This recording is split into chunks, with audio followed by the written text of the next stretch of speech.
Salut à tous, j'espère que vous allez bien. Bienvenue dans ce 11e épisode d'Astuces Langue, la série de l'été dans laquelle je réponds à vos questions sur les langues dans un format assez court. Comme ça, vous pouvez regarder les vidéos pendant vos vacances.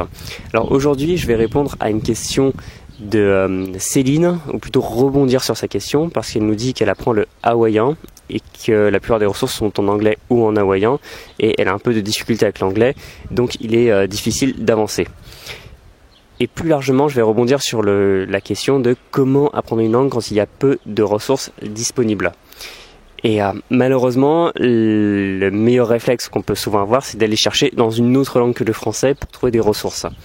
Donc je sais que ça répond malheureusement assez peu à la question de Céline, dans le sens où Hawaï c'est aux États-Unis, c'est un État américain, et donc on retrouvera beaucoup plus de ressources sur l'hawaïen en anglais plutôt par exemple qu'en français.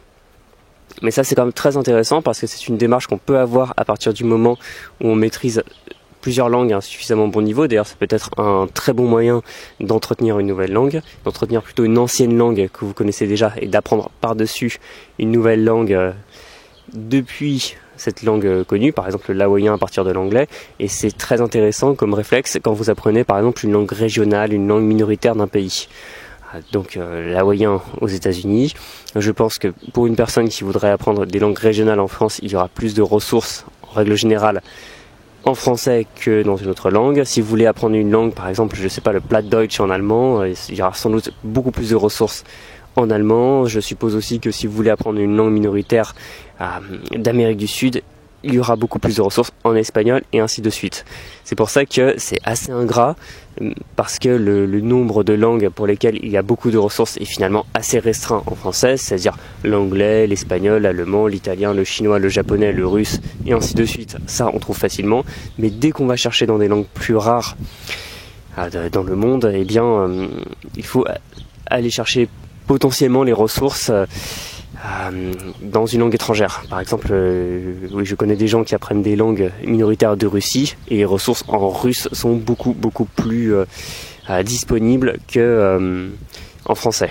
Après, cela dit, il ne faut pas hésiter dans ces cas à aller voir les maisons d'édition un peu plus spécialisées, c'est-à-dire pas seulement à 6000 ou autre, tout ce qui est à Pignon sur Rue ou qui est à la Fnac, mais ne pas hésiter à aller par exemple à l'Asiatech, aller dans une librairie de langue spécialisée, et en fait on peut trouver assez facilement des méthodes qui ne sont pas autant accessibles dans le commerce grand public, mais qui existent quand même.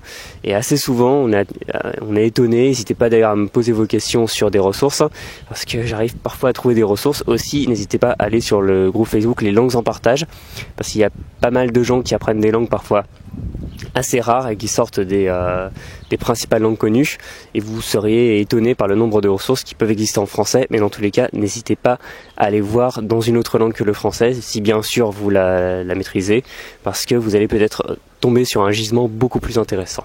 Voilà, j'en ai terminé pour aujourd'hui. Je suis toujours à Saint-Malo, je rentre aujourd'hui et je ferai peut-être encore 1 ou 2 épisodes, je sais pas encore, d'Astuces Langue. Donc n'hésitez pas à continuer à me poser vos questions. Vous pouvez bien sûr vous abonner à la chaîne, vous inscrire sur Le Monde des Langues et recevoir votre mini-formation gratuite pour apprendre le vocabulaire, vous inscrire sur Gambare, mon site encore en gestation sur le japonais, et recevoir votre kit de bienvenue.